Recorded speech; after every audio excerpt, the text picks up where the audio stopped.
हमेशा की तरह इस बार भी जब रोहिणी और कार्तिक के बीच जमकर बहस हुई तो कार्तिक झगड़ा समाप्त करने की गरज से अपने कमरे में जाकर लैपटॉप में व्यस्त हो गया। रोहिणी उत्तेजित सी कुछ देर कमरे में टहलती रही, फिर एकाएक बाहर चल दी। गेट से निकल ही रही थी कि वॉचमैन दौड़ता हुआ आया और बोला, कहीं जाना है मैम साहब, टैक्सी बुला दूँ? नहीं, मैं पास ही जा रही हूँ, 10 मिनट में लौट आऊँगी। रात के 10 बज रहे थे, पर कोलाबा की सड़कों पर अभी भी काफ़ी गहमा-गहमी थी। दुकानें अभी भी खुली हुई थीं और लोग खरीदारी कर रहे थे। रेस्टोरेंट और हलवाई की दुकानों के आसपास भी भीड़ थी। रोहिणी के मन में खलबली मची हुई थी। आजकल जब भी उसकी पति के साथ बहस होती, तो बात कार्तिक के परिवार पर ही आकर थमती। कार्तिक अपने माता-पिता का इकलौता बेटा था, अपनी माँ की आंखों का तारा, उनका बेहद दुलारा। उसकी 3 बड़ी बहनें थीं जो उसे बेहद प्यार करती थीं और उसे हाथों हाथ लेती थीं। रोहिणी को इस बात से कोई परेशानी नहीं थी, पर कभी-कभी उसे लगता था कि उसका पति अभी भी बच्चा बना हुआ है। वह एक कदम भी अपनी मर्जी से नहीं उठा सकता है। रोज जब तक दिन में एक आध बार वह अपनी माँ व बहनों से बात नहीं कर लेता, उसे चैन नहीं पड़ता था। जब भी इस बात को लेकर रोहिणी भुनभुनाती तो कार्तिक कहता, पिताजी के देहांत के बाद उनकी खोज खबर लेने वाला मैं अकेला ही तो हूँ। मेरे पैदा होने के बाद से माँ बीमार रहती। मेरी तीनों बहनों ने ही मेरी परवरिश की है। मेरे पिता के देहांत के बाद मेरी माँ ने मुझे बड़ी मुश्किल से पाला है। मैं उनका ऋण कभी नहीं चुका सकता। ऐसी दलीलों से रोहिणी चुप हो जाती थी, पर उसे यह बात समझ में न आती थी कि बच्चों को पाल पोसकर बड़ा करना हर माता पिता का फर्ज होता है, तो इसमें एहसान की बात कहाँ से आ गई।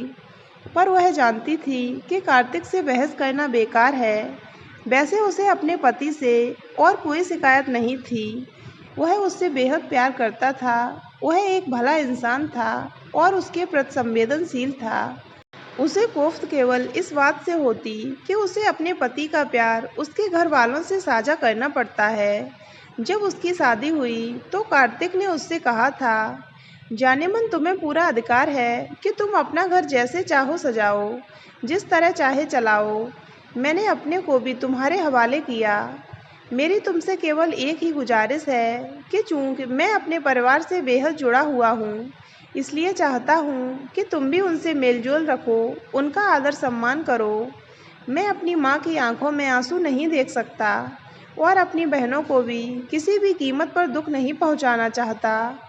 उसे याद आया कि अपने हनीमून पर जब वे सिंगापुर गए थे तो उन्होंने खूब मौज मस्ती की थी। एक दिन जब वे बाजार से होकर गुजर रहे थे तो कार्तिक एक जौहरी की दुकान के सामने ठिठक गया। बोला, चलो जरा दुकान में चलते हैं। वह मन ही मन पुलकित हुई कि क्या कार्तिक उसे कोई गहना खरीद कर देने वाला है। उन्होंने दुकान में रखे काफ़ी गहने देख डाले। फिर कार्तिक ने एक हार उठाकर कहा, यह हार तुम्हें कैसा लगता है? अरे यह तो बहुत ही खूबसूरत है। वह खुशी से बोली, तुम्हें पसंद है तो ले लो, हमारे हनीमून की एक यादगार भेंट। ओह कार्तिक, तुम कितने अच्छे हो, लेकिन इतनी महंगी। कीमत की तुम फिक्र मत करो। और हाँ सुनो, एक एक गहना अपनी तीनों बहनों के लिए भी ले लेते हैं। यहाँ से लौटेंगे तो वे सब मुझसे किसी भेंट की अपेक्षा करेंगी। सुनकर रोहिणी मन ही मन कुढ़ गई, पर कुछ बोली नहीं। और माँ जी के लिए? उसने पूछा। उनके लिए एक शॉल ले लेते हैं। वे घर सामान से लदे फदे लौटे। उसके बाद भी हर तीज त्योहार पर अपने परिवार के लिए तोहफे भेजता। जब भी विदेश जाता तो उसके पास भांजे भांजियों की मनचाही वस्तुओं की लिस्ट पहले पहुंच जाती। अपने परिवार वालों के लिए उनके कहने की देर होती कि वह उनकी फरमाइश तुरंत पूरी कर देता। रोहिणी को इस पर कोई आपत्ति नहीं थी। कार्तिक एक आईटी कंपनी में कार्यरत था और अच्छा कमा रहा था। उसे पूरा हक था कि वह अपनी कमाई जैसे चाहे जिस पर चाहे खर्च करे। पर उसे यह बात बुरी तरह अखरती थी कि कार्तिक के जिस कीमती समय को वह अपने लिए सुरक्षित रखना चाहती, उसे भी वह बिना हिचक अपने परिवार को समर्पित कर देता। रोहिणी को अपने पति का प्यार उसके घर वालों के साथ बांटना बहुत नागवार गुजरता। आज की ही बात ले लो, उनकी शादी की सालगिरह थी। वह कब से सोच रही थी कि इस बार एक शानदार जगह जाकर ठाठ से छुट्टियां मनाएंगे, पर सब गुड़गोबर हो गया। जब से उसकी 2-4 किटी पार्टी वाली सहेलियां इटली होकर आई थीं, वे लगातार उस जगह की तारीफ के पुल बांध रही थीं कि उन्होंने वहां कितना लुत्फ उठाया, उन्हें वहां बहुत ज़्यादा मज़ा आया। सुन सुनकर उसके कान पक गए थे। उसकी 1-2 सहेलियों के पति जो अरबपति थे, वे उनकी दौलत दोनों हाथों से लुटाती थीं और नित नई साड़ियों और गहनों की नुमाइश करती थीं। इससे रोहिणी जल भुन जाती थी। बड़ी मुश्किल से उसने अपने पति को राजी कर लिया था कि इस बार वे भी विदेश जाकर दिल खोलकर पैसा खर्च करेंगे और खूब मौज मस्ती करेंगे। उसने मन ही मन कल्पना की थी कि जब वह फ्रेंच शिफॉन की साड़ी में लिपटी, महंगे फॉरेन सेंट की खुशबू बिखेरती, हाथ में चॉकलेट का डब्बा लिए किटी पार्टी में पहुंचेगी, तो सब उसे देखकर ईर्ष्या से जल मरेंगी, पर ऊपरी मन से उसकी खूब तारीफ करेंगी। मगर आज रात खाने के बाद जब उसने यह बात उठाई, तो कार्तिक बोला, इस बार तो विदेश जाना जरा मुश्किल होगा। क्यों? इसलिए कि बड़ी दीदी शकुंतला की बेटी रीना की शादी पक्की हो गई है। मैंने तुम्हें बताया तो था। आज ही सुबह उनका फ़ोन आया है कि इसी महीने सगाई की रस्म है और हमारा वहाँ पहुँचना बहुत ज़रूरी है। आखिर मैं इकलौता मामा हूँ ना, भांजी की शादी में मेरी प्रमुख भूमिका रहेगी। आपके घर में तो हमेशा कुछ न कुछ लगा रहता है। वह मुंह बनाकर बोली, कभी किसी का जन्मदिन है तो कभी किसी का मुंडन तो कभी कुछ और। अरे जन्मदिन तो हर साल आता है, उसकी इतनी अहमियत नहीं, पर शादी ब्याह तो रोज़ रोज़ नहीं होते ना। दीदी ने बहुत आग्रह किया है कि हम ज़रूर आएं। अगर हम नहीं आए तो दीदी को बुरा लगेगा। वे कोई भी बहाना सुनने को तैयार नहीं हैं। मैं पूछती हूँ कि क्या हम कभी अपनी मर्जी से नहीं जी सकते? डार्लिंग इतना क्यों बिगड़ती हो? हम शादी की सालगिरह मनाने अगले साल भी तो जा सकते हैं। अभी से तय कर लो कि कहाँ जाना है और कितने दिनों के लिए जाना है।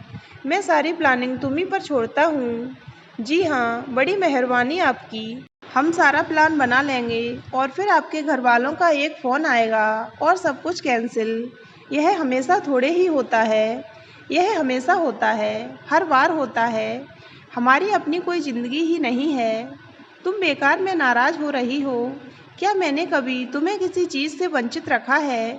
हमेशा तुम्हारी इच्छा पूरी की है। तुम्हारे सारे नाज नखरे सहर्ष उठाता हूँ।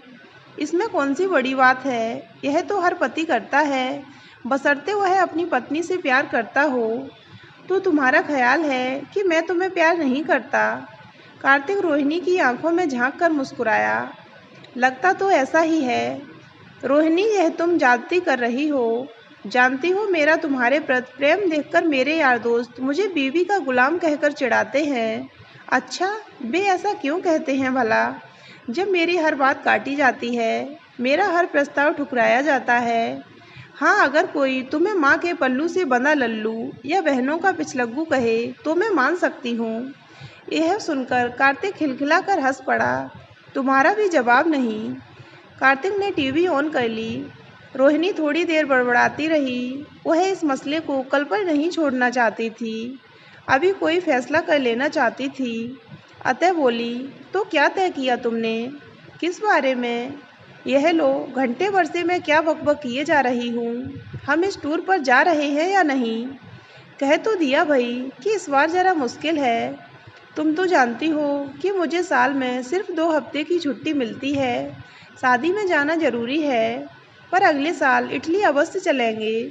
जी नहीं, मुझे तुम इन खोखले वादों से नहीं टाल सकते, पर अगले साल भी इटली उसी जगह बना रहेगा और हम दोनों भी, और तुम्हारा परिवार भी तो वैसे ही सही सलामत ही रहेगा। तुम कभी कभी बड़ी बचकानी बातें करती हो।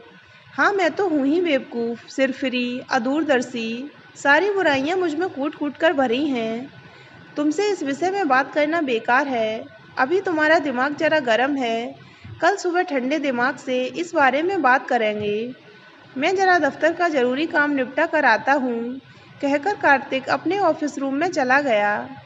रोहिणी अपनी बात न मनवा पाई तो गुस्से से बिफर गई। कुछ देर वह क्रोध में भरी बैठी रही, फिर सहसा उठकर बाहर की ओर चल दी। कोलाबा के बाजार में अभी भी काफ़ी चहल पहल थी। रीगल सिनेमा के पास पहुंची तो देखा कि वहां भी भीड़ है। उसने सोचा कि टिकट खरीदकर रात का शो देख ले, 2 घंटे आराम से बीत जाएंगे। पर फिर यह सोचकर कि इस बीच अगर कार्तिक ने उसे घर में नहीं पाया तो वह परेशान हो जाएगा, उसे पागलों की तरह ढूंढेगा, इधर उधर फ़ोन घुमाएगा, यह सोचकर उसने अपना इरादा बदल दिया। फिर वह गेटवे ऑफ इंडिया की तरफ मुड़ गई। यहाँ लोग समुद्र के किनारे बैठे ठंडी हवा का लुत्फ उठा रहे थे। रोहिणी भी वहाँ मुंडेर पर बैठ गई और अपनी नज़रें समुद्र के पार क्षितिज पर गड़ा दीं। समुद्र के बीच 2-3 समुद्री जहाज लंगर डाले थे, उनकी बत्तियां पानी में झिलमिला रही थीं। रोहिणी ने हसरत भरी नज़रों से समुद्र की गहराइयों में झांका। बस इस अथाह जल में समाने की देर है, उसने सोचा। एक ही पल में उसके प्राणों का अंत हो जाएगा। उसने मन की आंखों से देखा, कार्तिक उसके निष्प्राण शरीर से लिपट कर बिलख रहा है कि हाय प्रिय, मैंने क्यों तुम्हारी बात नहीं मानी। मैं जानता नहीं था कि तुम इतनी सी बात पर मुझसे रूठ जाओगी और मुझे हमेशा के लिए छोड़कर चली जाओगी। पर नहीं, वह क्यों अपनी जान दे। उसने अभी दुनिया में देखा ही क्या है और उसके ऊपर कौन सा गमों का पहाड़ टूट पड़ा है जो वह अपनी जान देने की सोचे। ठीक है, पति से थोड़ी खटपट हुई है, यह तो हर शादीशुदा स्त्री के जीवन का हिस्सा है, कभी खुशी तो कभी गम। और सच पूछा जाए तो उसके जीवन में खुशियाँ ज़्यादा हैं, गम न के बराबर। वह आज जरा उत्तेजित है, विचलित है, क्योंकि उसकी मनमानी नहीं हुई है। कभी कभी उसका पति किसी बात पर अड़ जाता है तो टस से बस नहीं होता और उसे मजबूरन उसके आगे हार माननी पड़ती है। उसकी शादी को 4 साल हो गए और अभी तक वह समझ नहीं पाई कि वह अपने पति से कैसे पेश आए। ख्यालों में डूबी रोहिणी को समय का भान ही नहीं हुआ। अचानक उसने चौंक कर देखा कि उसके आसपास की भीड़ अब छट चुकी थी। खोमचे वाले, आइसक्रीम वाले अपना सामान समेट कर चल दिए थे। हाँ, ताज होटल के सामने अभी भी काफ़ी रौनक थी, लोग आ जा रहे थे। मुख्य द्वार पर संतरी मुस्तैद था। एक और बात रोहिणी ने नोट की, समुद्र के किनारे की सड़क पर अब कुछ स्त्रियां भड़कीले व तंग कपड़े पहने चहलकदमी कर रही हैं। उन्हें देखकर साफ लगता है कि वे स्ट्रीट वॉकर्स हैं, यानी रात की रानियां। हर थोड़ी देर में लोग गाड़ियों में आते, किसी एक स्त्री के पास गाड़ी रोकते, मोल तोल करते और वह स्त्री गाड़ी में बैठकर फुर हो जाती। यह सब देखकर रोहिणी को बड़ी हंसी आई। सहसा एक गाड़ी उसके पास आकर रुकी। उसमें 3-4 युवक सवार थे जो कॉलेज के छात्र लग रहे थे। हाय ब्यूटीफुल, एक युवक ने कार की खिड़की में से निकालकर उसे आवाज़ दी। अकेली बैठी क्या कर रही हो, हमारे साथ आओ, कुछ मौज मस्ती करेंगे, घूमेंगे फिरेंगे। रोहिणी दंग रह गई। क्या ये लड़के उसे एक वेश्या समझ बैठे हैं। हद हो गई। क्या उन्हें एक भले घर की स्त्री और एक वेश्या में फ़र्क नहीं दिखाई देता। अब यहाँ इतनी रात गए यूँ अकेले बैठे रहना ठीक नहीं। अब उसे घर जाना चाहिए। रोहिणी ने तेजी से घर का रुख किया।